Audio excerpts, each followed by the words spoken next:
Hi, we're Option Conservation, and this is the Shoe Room Sessions.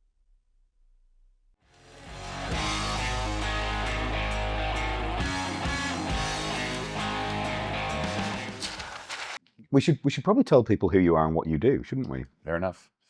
I would call myself a family man first and foremost, wanting to certainly be a steward of the environment for those kids that I have at home, hopefully leaving them something better, and an entrepreneur. Number, type, and age range of kids? 3, a almost 20-year-old in college, a 17-year-old, and a about 15-year-old. I am not ready for that at all. Emma, you promised me you'd stop getting older. Please stop. She's 9. We agreed at 8 she'd stop getting older, and she's just not doing it.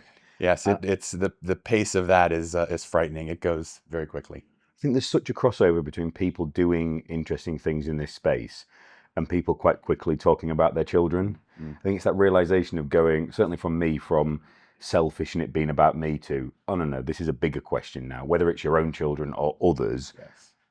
There's a bigger question, right? Well, and the epiphany for me, which has been sort of building over my life, is the sort of extreme existential crisis that we face and the possibility that my kids could, see and hear about rivers and fish, but not actually be able to experience them, right? That there's an imminent collapse that's happening all around us that has to have, these sort of incredibly catalytic solutions to fix. Until you described it, then I hadn't thought about it in this way. But we have seen black and white televisions and dial-up internet and cassette Walkmans, and they don't exist anymore. I don't want to think about rivers and woodlands and peatlands and species in the same way. Exactly.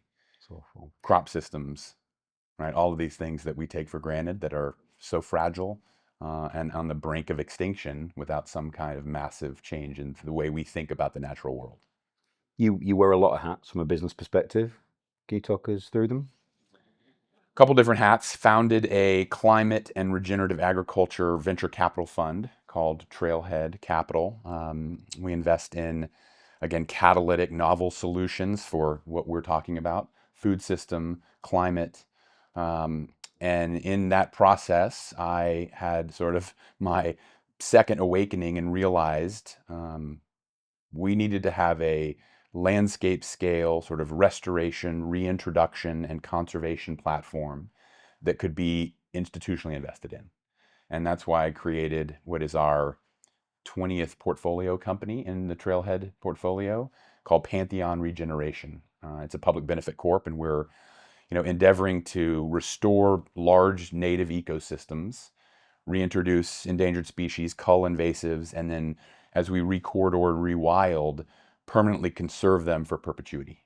But doing it using a stack of ecosystem income streams that can have durability and can bring, return parity to other asset classes so that it could be a diversifying asset class that institutions can partake. There's so much there. What does landscape scale mean in your context? Well, I think millions and millions of acres that are, I think, on the precipice of going either back, reverting to their natural mean, or being changed for a land use that would permanently damage those systems, right? But I think as many as possible, I think we're thinking about wetlands and peatlands as one of our pathways, and there are hundreds of millions of acres of opportunity to keep those conserved and intact or restore the ones that have been degraded, and that's just the smallest niche. That's 3% of the ecosystems on the terrestrial side of the equation. So that's a very small piece of it, but we're trying to think in large landscape scale because really, we think the interconnectivity of ecosystems, of habitat, of food systems, of wildlife corridors, of flyways, they've all been disrupted and sort of changed from human activity. And so how much of that can we restore and rewild? There was a couple of reviews and sort of government white papers published, the Dasgupta Review and the Lawton Principles of Ecology, and what you've described is mirrored by both of those. Are they documents that have got traction over here, or just separate thinking US based has led you to that point? I mean, I think informed by, but not. I think over, we have less of a sort of regulatory spirit around conservation here, right? I think it's certainly in peat, if we're talking about peat, you in the UK have been thinking about understanding its scarcity and protecting it for quite some time. We still, are mining it, tearing it up for phosphorus mines, using it horticulturally, using it for fuel. There's very little understanding around these ancient ecosystems that are, 15,000 years old, have been resilient to climatological volatility for that, millennia. Our biodiversity hotspots have freshwater impacts in terms of recharging aquifers, bioaccumulating toxicity out of the water systems. These are things that, because of my relationships and network and sort of curious mind into food systems and into natural systems, I think we formed a thesis around that that's kind of unique in that sense. Interesting. You mentioned the different revenue stack you would explore across the landscapes. Can you talk us through some of those? Yeah, so I think there's a lot of complementary avenues. Obviously, let's start with sort of the large one here, which are the voluntary carbon markets. Probably the largest ecosystem driver from an income stream. So I guess that's one, and sort of a primary fundamental one. For us, there are regulated water markets in the U.S., but it's kind of a state by state thing. It's not a federal thing. So there And are does it exist in every state, but in no, different ways? no. So in No. some states it's non-existent, and in some states it's highly regulated. So there are mitigation banking schemes. And so this is where you have a development going on that's taking over some kind of a portion of a wetland or some kind of important habitat, and you have to offset that. And you can do that by selling or buying credits for another place that's being restored or conserved. So Do you know Adam Davies, who's done a I ton in do that know space? Adam, yes. We were hoping Adam would be here this week as well, but he isn't, unfortunately. Okay. For the UK listeners out there, the thinking around the mitigation banking there is very much the precursor for BNG for us. Yes. So David Hill, who was the godfather of BNG in the UK, literally came here to learn that system. Interesting. And spent 20 years advocating for a version of that, and that's now what's become BMG. Yes. Yes. Which again, you guys are ahead of us on the net gain idea of biodiversity, which is still I think we've just stolen very your fledgling, idea, very just fledgling, and widened it a little bit. But yeah. So then water though spans way beyond mitigation banking. You have riparian buffer credits for stream restoration. You have nutrient banking credits, which are basically being able to pull out in certain ways of restoration the toxicity out of the waterways. So think the NPK runoff from agricultural systems, the PFAS from plastic, and the forever chemicals. And so there's a whole litany of let's call it water income opportunities, but it's very jurisdictional. Depends on what state you're in. is there a group, or I mean, maybe you've got it in proprietary data that's literally mapped state by different natural capital based marketplace? There's a couple. We're part of a larger coalition called Ecological Restoration Society, and so a lot of that work is done by the nonprofit side of the house. And so there are sort of maps around the states, and then sort of the taxonomies of what kind of water credits are available. Perhaps that's the ideal function of the NGO and the not-for-profit organisations, because in the UK we have a blending. Yes, they would do that work, but then a number of them have positioned themselves as be the people able to manage and deliver projects and finance associated with it. And culturally, it just doesn't work for that to be a non-profit role. Well, and I think this is a very interesting point in time, because as we see sort of a retrograde motion here in the U.S. around sort of the environmental thinking from a sort of a policy and a governmental side.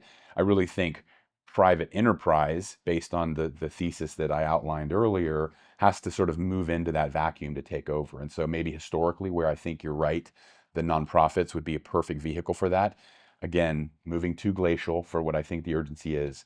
I think, and one of the things we're doing is really using mapping technology, a variety of proprietary layers and public data layers to be able to ascertain that for our restoration purposes. So I think there's a change, a shift right now happening in how that data is acquired, accumulated, and disseminated. I think my experience of data in the environment sector was we just collect it because it's nice to have. And certainly it's a big part of what we do. The last 5 years, we've seen people use it with purpose and actually go, what are the inferences we can make on this? What theses can we test on this? How can we use this to better inform financial models about the future? But it's only recently been this intersection. Have you felt the same movement here? Absolutely. I mean, I think now the confluence of what is Another river word. Another river It's word. amazing. I think that the technology, number one, has been so greatly advanced in the last 5-10 years, and even like I could say the last 3 years, and I can give you some examples of how we think about that, but along with the science. So the science has been, to your point, accumulating, let's call these data lakes that have been predominantly academic. I know, right? And so I think now there's this ability to bring together and really codify these income streams for nature with those two, attributes. So you have, things like eddy covariance flux towers, for instance. Okay. So these are instruments that can basically mass balance atmospheric gases in real time, 24/7. Wow. So now all of a sudden, when maybe even 5 years ago, grassland restoration was very hard to quantify from a carbon lens, right? Because we know sort of the big carbon cycle and sort of the aspiration of the soils. It was very hard to quantify, what was the methane? What was the nitrous? What's the carbon flux? Now you can place these arrays of this hardware and have a absolutely empirical take on what that system looks like. And when you can quantify it like that, the markets can understand how to pay for it and what the value is on the spectrum. Is that technology cost accessible yet, or is it still at the extreme end of the spectrum that we need to come towards? It's coming down the curve for sure. My team and our partners at Duke, Dr. Kurt Richardson, who founded the Duke Wetland Center, is kind of a foremost expert in peat in the U.S., started using those towers 7-10 years ago. They were very, very prohibitively expensive. They have now come down to a couple of different opportunities. Hardware as a service, where you can actually like rent these arrays and have them monitored and calibrated remotely. Or you can buy, your own. But yes, that cost curve is coming down to where it's becoming economically feasible to incorporate those into an MRV stack to be able to, prove the irrefutability of the science to the market. So that's a huge change in the last, let's call it 5 years.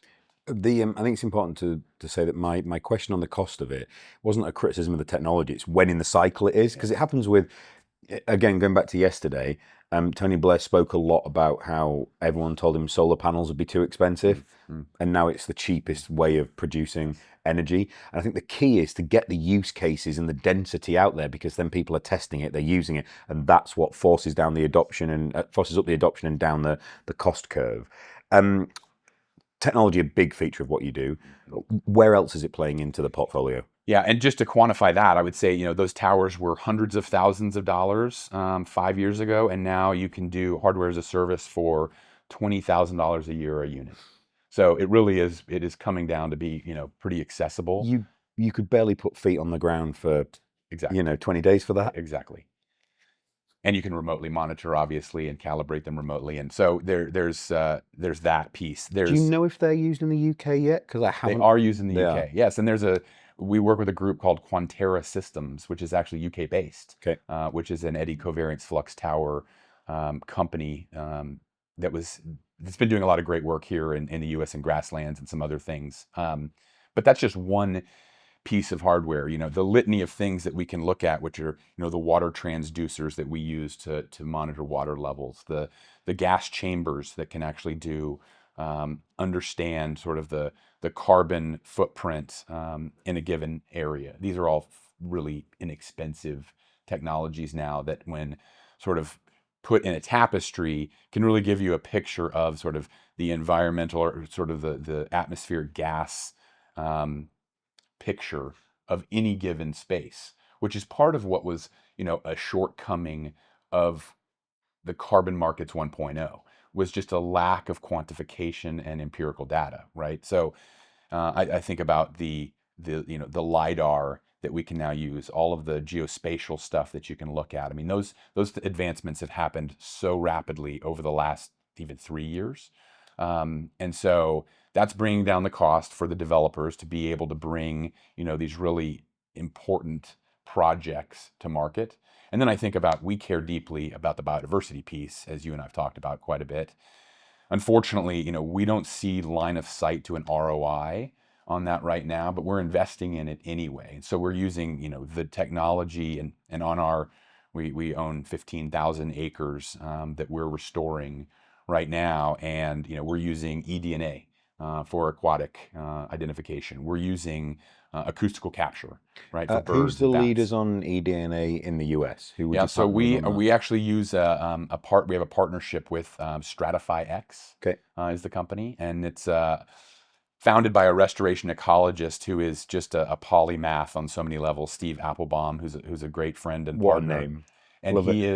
he's been doing this for EPA, for the government, for decades, and is now really building a protocol. And we are hopefully being able to baseline and then capture, species inventories from bacterial, fungal, microbial, all the way through aquatic invertebrates, flora, fauna, entomological, ornithological, and look at what, at a timestamp 0 pre-restoration, those gains are post-restoration through long duration cycles, right? With the idea that we have fungible data sets, so that when there is a delineated biodiversity market, like your UK market, PNG. that we would have, robust enough data sets to be able to issue on some protocol. When you think about that, what is your realistic? I mean, I can't believe I'm asking someone to be realistic. That's not like me. What's your realistic timeline for when you think you might get those markets? I'm seeing a real acceleration in the understanding of sort of environmental inflation and biodiversity collapse, the sort of trophic cascade. I think people are waking up to what's going on in the natural world. And so I think it's accelerating. And I mean that by, I was at a Microsoft climate summit last week at the headquarters, and I hear a lot more talk about nature-based solutions than I have previously, where it was all sort of engineered solutions, leaving out, a myopic view of the molecule of carbon, sort of in its own lane, without thinking about the interconnectivity of the water, the food, the atmosphere, the animals. And so now I'm hearing that more and more. So I would have said maybe a year ago, I think it's 5 to 7 years out. I think it's 3 to 5. I think two things make me optimistic that it's 3 to 5, if not sooner. It's the charismatic nature of what we're talking about.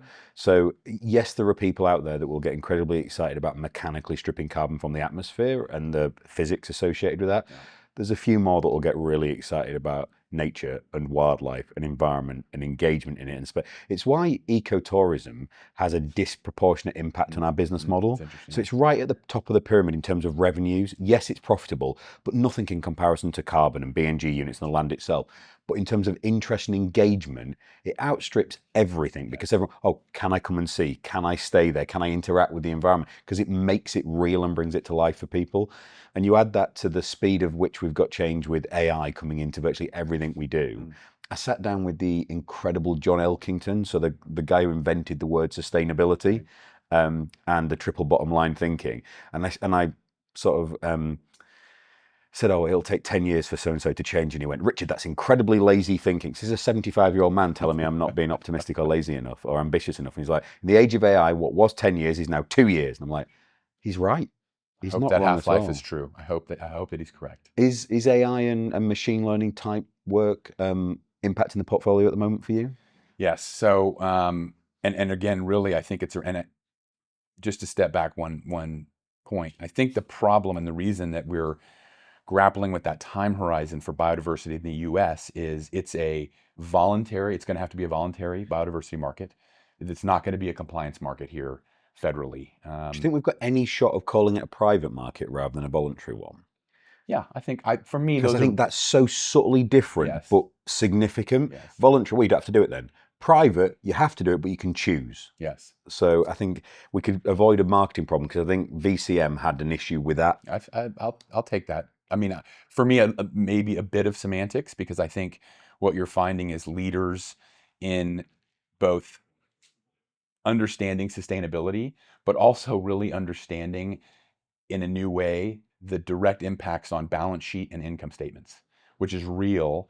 And that collision, right, of this environmental inflation that I keep calling it, is becoming more and more apparent, right? And there's a million examples of that. But my point around the private or the voluntary biodiversity market is that it's infinitely more complex than the carbon markets, right? And so I think to have the ability to be able to have really, irrefutable data sets where you can talk about, certain gains or ecosystem health. There's a couple of different sort of measures and how you could think about it, is going to be greatly enhanced by AI. So, the ability to take, and this one example, game traps. So we have game traps up on the property that are taking pictures and movements.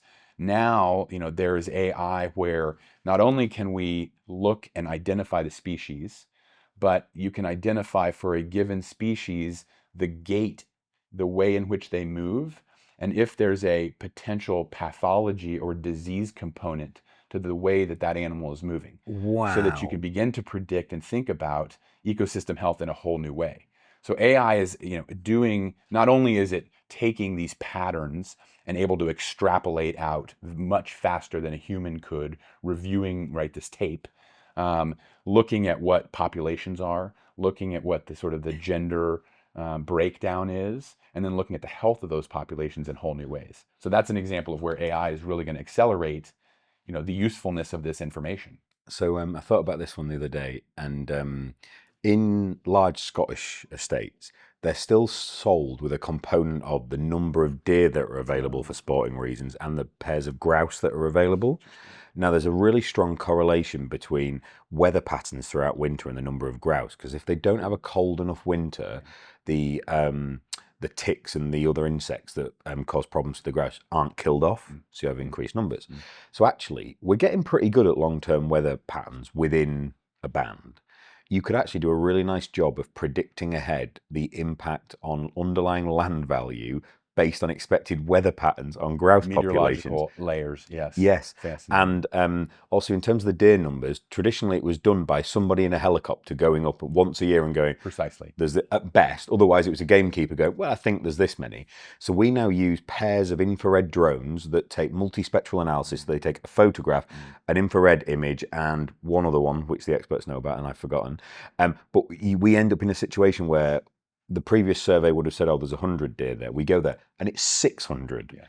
And these things work counterclockwise with each other, so they don't double up and they can compare and contrast weather. And it's just game changer in terms of valuation. And then the management strategies we can build off the back of that for the management of invasives is super, super exciting.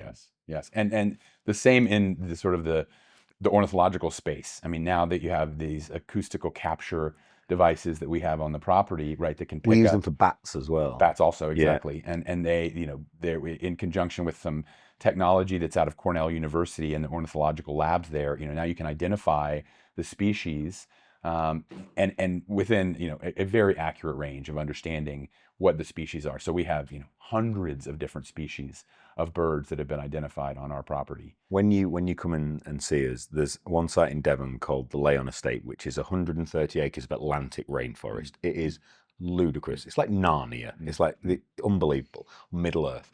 And we had acoustic bat detectors put in for this really like hidden online pond that sits at the top of the estate. And it was supposed to last 3 months, the batteries that were there. We lost it in 48 hours because it had 12,000 triggers because bats were using this as an all-you-can-eat buffet. It was just incredible, absolutely incredible. How you're working with sophisticated professional investors and you're telling them you are spending money on something to baseline that might, because currently doesn't exist and might never exist, how do you defend, justify, make the case for that investment? Yeah, I mean, I think, part of being a fiduciary and coming from a financial background, right? I think a lot of it is matching the right capital to, the right return expectations and return horizons. So, I have got an incredible set of investors who have a lot have backed me previously on other endeavors, Trailhead being predominantly, and really understand what we're trying to do with a long duration look at their capital and their returns. We have a partner in AXA out of the UK, which is just an incredible group with both a timeline that aligns with the way we think we can bring returns from nature, and a mission alignment in the care and understanding of what we're doing. So I think it's super important to find the right investor group to be incredibly transparent about the risks, but also be ambitious and not be afraid to try to go big on something that's incredibly important. What percentage of that backing is based on relationship and trust, and what is based on view of the future? It's a good question. Maybe 50-50. I think I think it's 70-30. I think it changed through time, right? So I think as we, and you probably can understand this, as we began to hit milestones and sort of de-risk the thesis, right? We were able to bring more sort of third-party arm's length capital in, more institutional capital like AXA.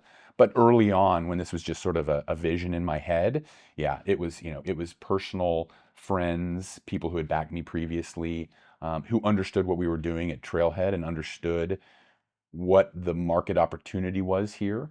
So yeah, I think it was started with relationships, but has now been and will have to be institutionally backed to get to the magnitude of the vision. That is a very, very pertinent and timely segue. What does institutionally backed mean for the sector? Yeah, so for me, when I think about the return expectations across different capital allocators, right? Right now, we're kind of in a venture kind of mode, right? And venture expects large returns, takes big swings at really early stage things.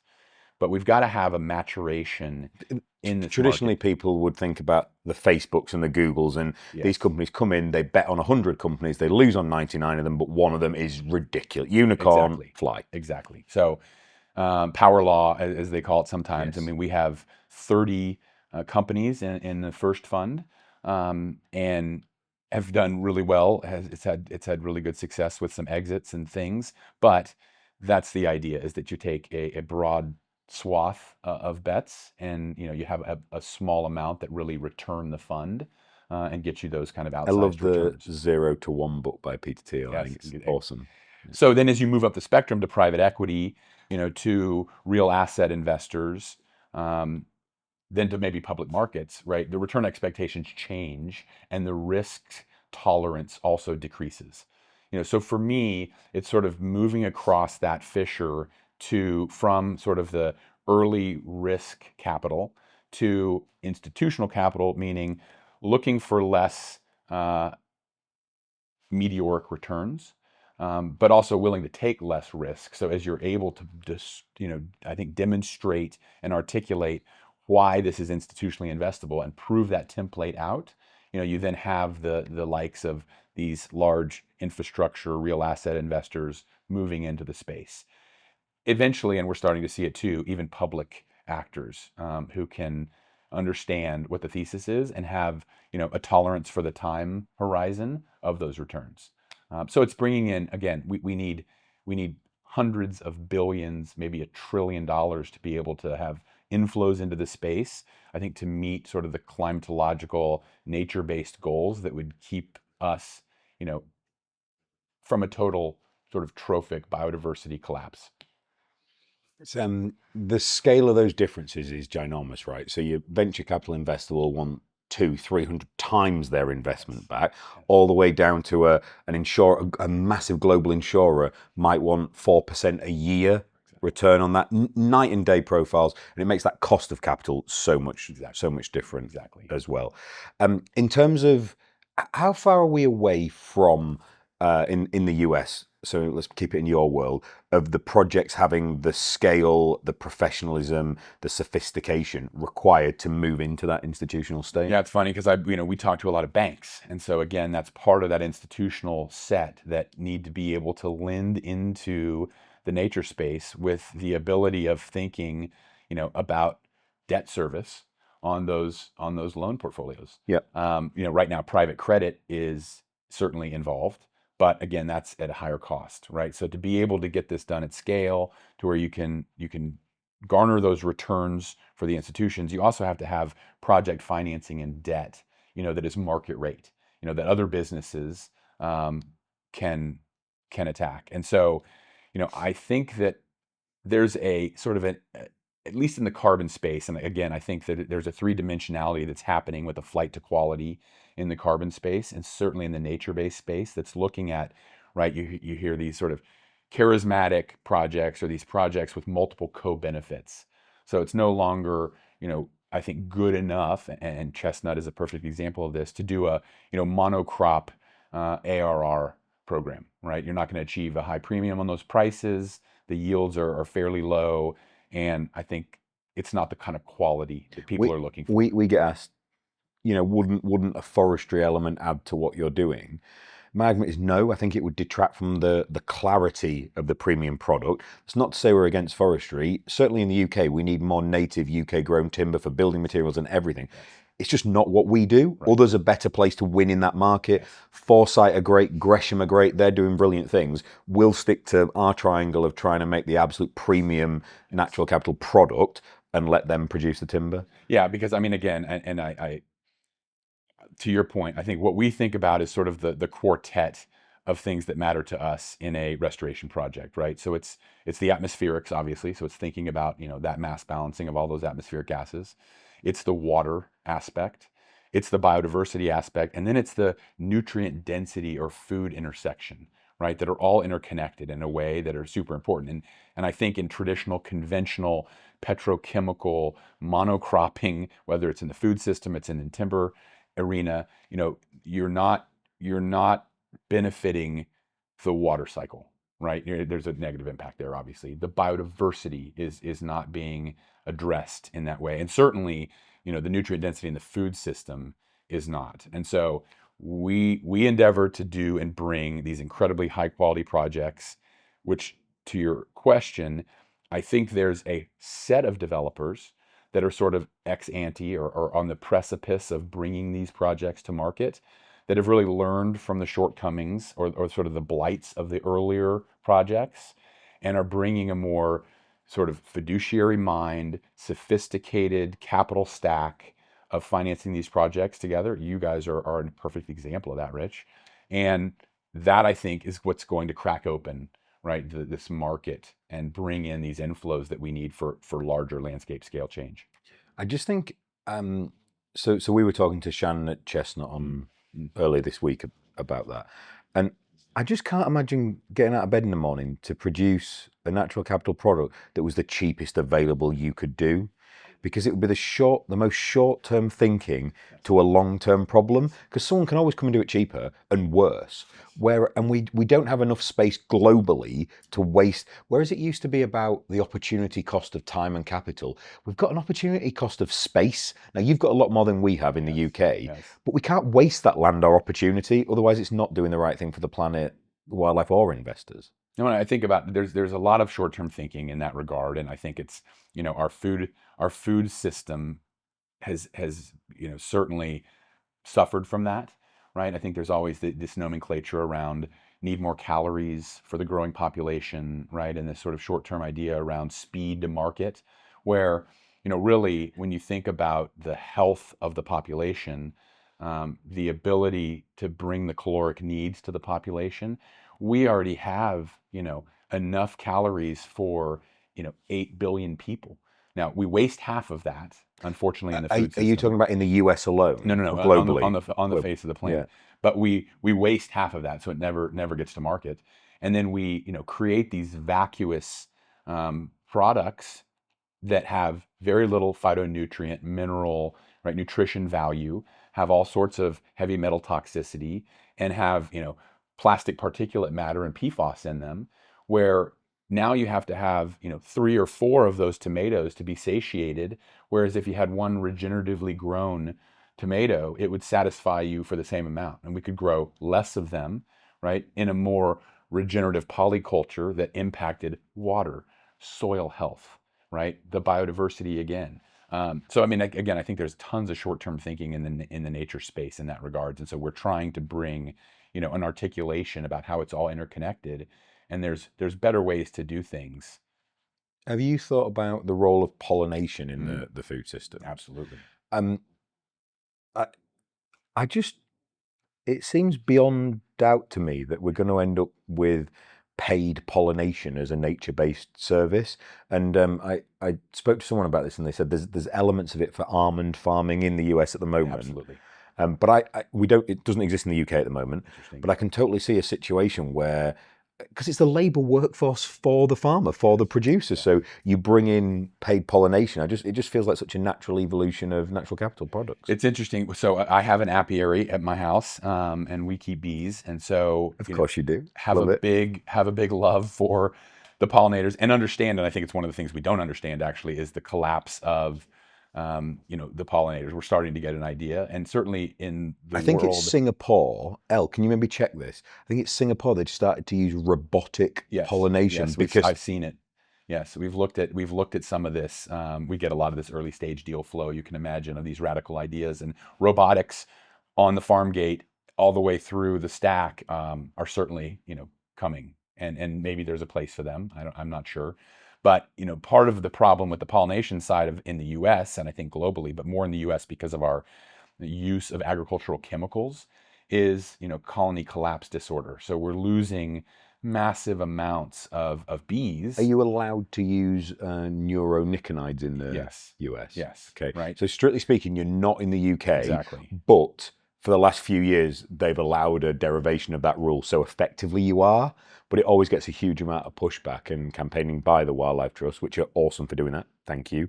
But yeah, that's come back in the last few years. Well, I mean, I think and I heard a stat that don't hold me exactly these numbers, but we allow something like 350 different petro-based fungicides, pesticides, fertilizers on our food system in the US. I think you guys have something like 35. Right. Well, you always like to do things bigger. But that's a problem, and it's killing our pollinators. That's part of what the colony collapse disorder is. And so yeah, I think it's an incredibly profound problem for the food system. Integrating into that, are you involved in soil carbon measurement and sort of accreditation at all? Only so far as we think about it on the Trailhead side of the portfolio. So we have a couple of investments in soil testing, a soil testing company, and again, with the understand. We also have a bet in a company which is an amazing company called Funga, which is doing mycorrhiza, and thinking about the interconnectivity. From that perspective, we have a mycologist in Colin Averill, who's the CEO of that company, who's just amazing. And so, I think we're thinking certainly about soil health and the biology of the soil, right? I think part of like the organic movement was just thinking about the chemistry. And now we've been sort of enlightened more about the biology of the soil. So I think we think about that health a lot. We certainly have sort of grassland projects in our future, but we're not undertaking any currently. I really want it to be a thing. Like, I'm desperate for it to be a thing, both morally, philosophically, and absolutely financially. Yes. If we had, so we're currently sat, any day now we'll announce our 12th acquisition. That'll take us to 50,000 acres. If we can demonstrate a soil-based carbon product, that significantly improves the valuation of my portfolio. Absolutely. So I really want it to be a thing. I just haven't seen enough science to come out and aggressively, confidently back it in the same way as I can woodland and peatland carbon yet. Right. But please, I want it to be a thing. I really believe that's where eddy covariance flux towers come into this picture and are able to quantify what that flux looks like and then bring those to market. So there's a lot of groups in the U.S., Kateri, a friend of mine, Kevin Silverman, is working on that right now with grassland projects using those Quantera systems that we were talking about earlier that are out of the UK. Yeah. I had not heard of them previous to you So I think mentioning this them. is but they're very, very new, right? And Yeah. they're the science to operate and calibrate them is complicated. And the vast majority of people who are operationally working in peatland are very operational, very mechanical. This is large excavators moving earth around. Yes. So, and in the vast majority of scenarios, it's not the same people that cross over with chemistry scientists and specialists. Yeah. But I think that's why, right, we're right on this precipice that I keep talking about around making these commercially viable. So I think, I think grasslands, and there's a couple of different ways, to think about that. I think the regenerative sort of mob grazing, intentional rotational grazing space is another way of finding value by restoring perennial grasslands, right? And then sort of using these. We have a investment in a company that uses basically Fitbits for your cow that you can move them around in paddocks and keep them in paddocks that save money for from the cowboys and the electric fencing and all of this stuff. They're referred to as no fence collar systems in the UK. Yes, So, exactly. I'd not So heard there's a couple of Fitbits for different cows, companies which is brilliant. there, but that's another way I think of thinking about the sort of the ag restoration intersection, which is bringing better nutrient dense food. We've also seen them used on sheep. Yes. Yeah. Yes. Yeah. Not pigs yet, apparently, though. That's a bit of a challenge. I've only seen. It's funny. I've seen an experiment on camels, also, but that's I think that's a pilot project. I think they're working. We know they're working in rangeland cattle and in sheep. Yeah. Fascinating. Have you done anything with advanced rock weathering or biochar, and where are you on those? Yeah. So in the portfolio of Trailhead, we have a company and investment in Ion. Okay. And so that team is amazing. They've just published their first credits on Puro, and they're using what we think is one of the better feedstocks, which is olivine as the high alkaline silicate. Okay.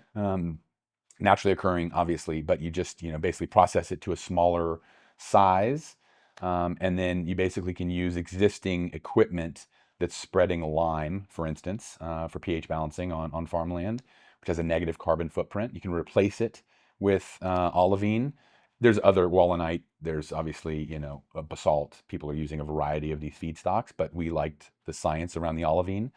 And so for Pantheon, as again, trying to restore these large landscape scales, we believe that soil restoration with the use of ERW is a really viable pathway. And so we're working on a few projects, putting olivine on degraded landscapes. And that takes a very specific kind of aqueous soil type and a mineralization and a pH for this to actually create the inorganic carbon, right, that you can then measure. Which is very different than the grassland sort of organic carbon, right, that has a decay rate and a half-life that's very, very different.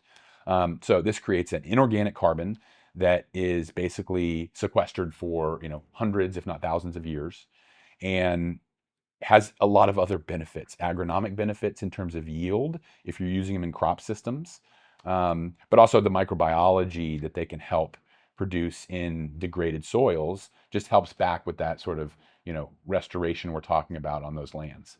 Where's big opportunity, I think. Where's the use case for that mineral otherwise? Where's it? Is it a byproduct from anything else? Where is it coming from? Yeah, it's at least olivine, and I can go through the feedstocks, but olivine has been traditionally used for making engine blocks.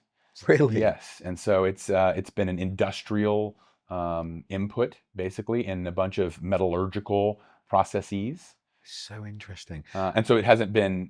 There are some people that have used olivine as a natural fertilizer before because of its agronomic benefit. Yeah, and it has a meaningful benefit, like high single digit kind There's of yield increase. Incredible guy called, I think it's Jim Mann in the UK with a company called Undo. Oh, we know Undo well, yes, of course. Interestingly, he describes it really well that it's an almost impossible challenge in the UK for the supply chain, the logistics, the movement side of it. Yes. So actually, as much as the chemistry and the biology is now being solved, Agreed, it's a logistical challenge to solve for advance. Yes. And he's using wallenite and using basalt as the feedstock there. And those are, you have different sort of supply chain and logistic constraints and LCA issues as you think about the full carbon cycle of transporting that, mining it, transporting it, getting here. So I think first you have to prove the science, and I think Yeah. the science is now, been rigorously proved across most of these feedstocks, and so we know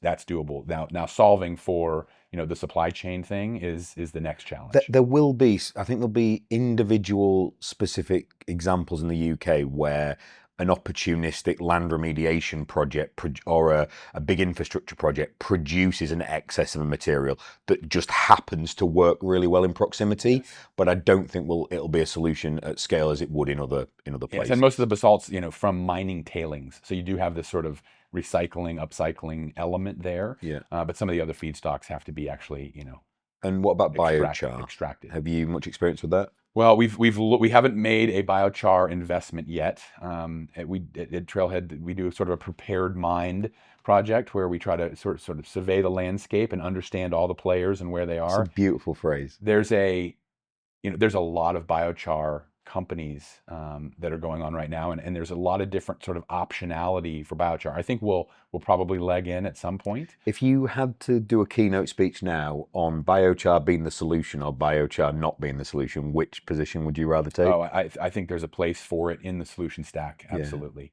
I mean, I think there's an agronomic soil benefit to it. And then, I think we all understand that the carbon sequestration element of it is certainly, has been proven out. And so I think it has multiple ways of actually monetizing biochar.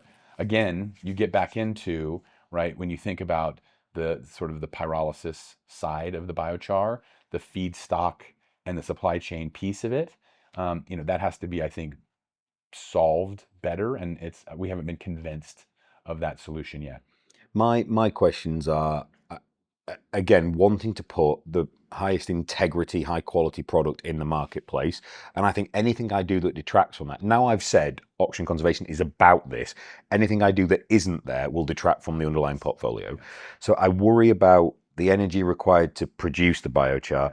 Yes. Interestingly, I worry about the permanence of it because a lot of our topography is quite steep and there's a lot of water runoff. And I'm like, how confident can I be that I'm not just expediting something from our field into our river systems and actually what I've said storing carbon is actually instead blanketing the aggregate and the gravel beds of our rivers. So I worry about these. I'm not informed enough on it to make a solid statement. We haven't integrated it yet.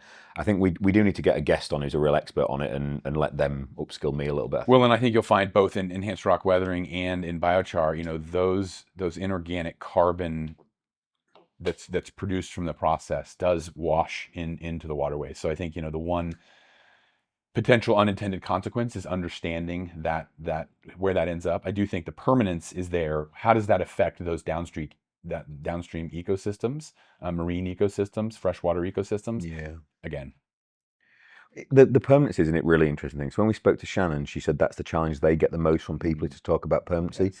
No one asks in the UK. Interesting. We're never asked about permanency. I think the Woodland Carbon Code and the Peatland Code, every situation, every system process has its pros and its cons and its strengths and its weaknesses. So I'm not completely saying the Woodland and Peatland Code are perfect, but they've clearly addressed the permanency issue because no one asked. The question we get more is about the morality of bringing a business-based approach to the environment and the knock-on effects it has on, for a while people were yelling about food security quite a lot, but I think we've actually got to a point now in the UK where people recognise the sort of numbers you were talking about. The UK stats alone, a third of food produced, and this is DEFRA statistics, not mine, a third of food produced on the farms never leaves the farm gate because there's no labour to pick it or it doesn't meet the aesthetic standards of the supermarket. Yes. A third is lost in the home as waste. Yes. So actually only 1/3 of all food ever gets to the plate. Yeah, maybe my 50% was conservative in that regard, but yes, I think you're exactly right. Oh, we're just worse at No, I don't think that's the case. But yeah, I mean, I think what the things that the market grapples with here, are additionality, permanence, duration, right? All of those things are what the buyers are looking for in the U.S.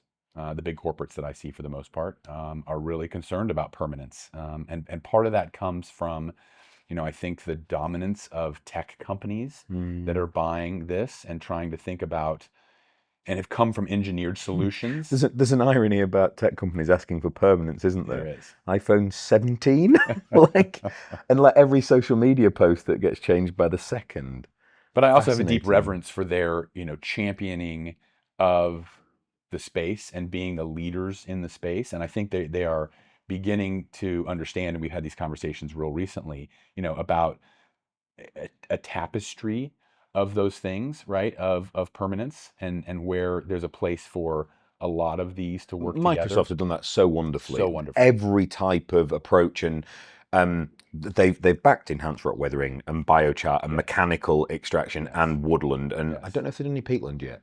You'd probably know.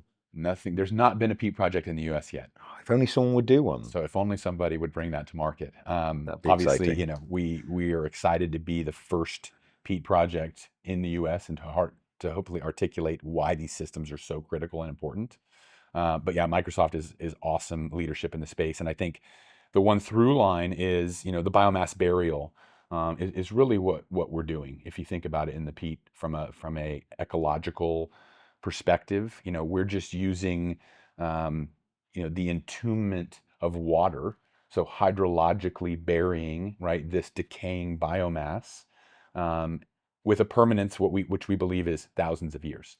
And so there's a uniqueness and I think an elegance to peat restoration using this hydrologic biomass burial, which is different than a company that's digging a hole in the ground and burying logs, or even sinking biomass in marine systems. This is a natural system that if you just let it revert to what it was doing naturally, right, it will sequester huge amounts, terabits of carbon. Mate, you're like a poet. Teragrams. Your turn and the phrase are just Oh, you're gorgeous. trying to Gorgeous. mention it. What I love about the peatland restoration, if you see a large scale restoration scheme from the air, it literally looks like the wounds of the earth being sutured. Yes. It looks like the damming effect literally stitches the landscape back together, and then it does it itself. Yes. If you give it a chance, if you Exactly. close that wound, it allows it to restore itself, and it's just gorgeous. Well, and I mean, I think, I made this example to a group the other day is, the other thing people don't understand about peatlands is they have more carbon stored per acre underneath them than any other terrestrial system, right? So you're talking about thousands of metric tons of carbon stored per acre under peatlands. And so it's basically a pre-coal seam. You can imagine these 10 to 15 foot peat bogs where when they're degraded and dried, they have the ability to release more carbon in a catastrophic fire than any other system on Earth. And we willingly burn them. And we not only do we willingly burn them, but I will give you an example. There was a fire near our property about 5-7 years ago that in a matter of weeks let off 9 teragrams of carbon. So 9 million metric tons of carbon were released into the atmosphere in a matter of weeks. Now, you could assemble every DAC plant on the face of the earth, and they could not remove that amount of carbon in even close to that The time. single biggest transaction in voluntary carbon credits that's ever been done was 8 million tons by Microsoft and Chestnut. Yes. So one event. Come on, people. What are we doing? What are we doing? I've probably got time for 2 more questions. I think I could talk to you for hours. Beautiful. As likewise, It's a we always pleasure. have great conversations. What's the company that you haven't yet seen come across your desk that if it did, you'd be like, wow, this is the one we've been waiting on, the one you wish would come across? You don't have to say oxygen conservation. I mean, it's a given. No, I mean, I feel so simpatico with, again, I think there's a collective consciousness that's forming groups like conservation, groups like Pantheon. I'll even put Chestnut in there. Yeah. I mean, I think Mombeck is another one that I think is doing incredible work. And so, honestly, that ethos of what's happening in those companies is some of the most exciting things I see every day. But there's, as you and I know, and what I love about this space is there's not really a need for sharp elbows. Like there's a ton of white space. It's different, right? It's different. I don't know. I was trying to think why, but my answer I sort of groped around and grabbed didn't really, like it's an answer, but it's not the right one. I, I, I would say it's been the influx of people who've come from a financial background into an environmental space because they didn't really like the culture they were working in anyway. And now they've entered something that didn't really have a business culture. So they've taken the positive bits of that without the elbows. That's the best answer I have. I'm not sure it's the right one, but it just feels so different from any culture or sector I've worked with I before. think, look, I mean, I think you put your finger on it for sure, because that's even my story, right? Come from financial services, um, and also had in my philanthropic life managing Colorado Wildlife Foundation for the last 16 years on Western States water, thinking about these issues. Too glacial for me. Wanted to do something that was profound and take my sort of financial entrepreneurial acumen and make some meaning of that. And so, as I say, like, I think my goal and my job is to transliterate the ecology to the IRR, right? And I think there is a point, to your point, that it's very difficult for the folks in academia who are coming up and understanding these systems also to be expert in bringing those systems to market in some way, shape, or form. So I think the marriage between sort of the scientists, the academics, the ecologists, the geomorphologists, and the entrepreneurs and the financiers is a incredibly crucial match to bring this to market like we're talking about. And you see it in Chestnut. Obviously, you guys are a great example of that. You'll find that combination in, I think, the companies that are going to be succeeding at this big scale. Have you met or come across Peter Davies from Lansdowne Partners? He's one of the investors behind Nattergal, who do an element of what we do in the UK. I'll send you a podcast on him. Genius, absolute. And the way he talks about market development. We had a really exciting conversation last week, and some of their work is much closer to urban areas than ours in terms of the land they own. And they're seeing an immediate impact on house prices in the proximity of landscape-based restoration. And actually, whereas in a city you might have a park or an urban area that isn't built upon because the amplification of it being there has more value to the surrounding property than just building on that. Absolutely. And if you can do that for nature and landscape restoration, then all of a sudden your catalyst to regeneration is the environment itself, not a new urban park or something. Well, and I think about the juxtaposition of that, and let's take a coastal city in the U.S. where you can no longer, mangroves have been decimated, right? So you don't have the natural sort of break for hurricanes and flooding, and now you can't even get insurance. There is no longer insurance. So you either self-insure to own those houses, or you don't do them. And so you think about what that means on both sides of that equation. If you take the logical through line, there is an incredible economic value to restoration, right? And so that's again, for me, it can't be philanthropic, it can't be impact. You have to be able to speak to the real financial returns of what we're doing to compel the greater audience. That point on insurance, it just hit me. That should be even scarier than it is, because there's a narrative that insurers should pay for environmental improvements and things like that, which completely misunderstands that the insurer is the casino. They don't care if it's red or black. That's right. They win. They price either side of it. So if you get to a point where the insurer is saying, I am not willing to price this, you are done. Absolutely. Done. Absolutely. And it's the same with, as you see in California, with the wildfires. Yeah. I mean, it's, that's part of that environmental inflation that people are all of a sudden waking up to, because when it hits you in the pocketbook, it affects your life on that kind of a profound, visceral level. People start to wake up and understand. On the forestry side, will we get to a point on the West Coast, or maybe we're even there because this isn't the world I work with, have we got stranded assets yet, whereby once they are felled, they won't be planted again because it's just no one will be able to insure them? Yes, absolutely. But I think there's a couple of sort of currents in that space. We're starting to understand the science of prescribed burnings and what that means for being able to mitigate these catastrophic wildfires, right? By taking out the sort of under canopy load in these timber systems, in these forest systems, which heretofore had been thought of as a mining concession almost, and so really weren't there. So I think there's some major changes to that could hopefully prevent sort of that stranded asset idea. Imagine getting the PI insurance to do that activity. You've got to go in there and do a control burn under a plantation.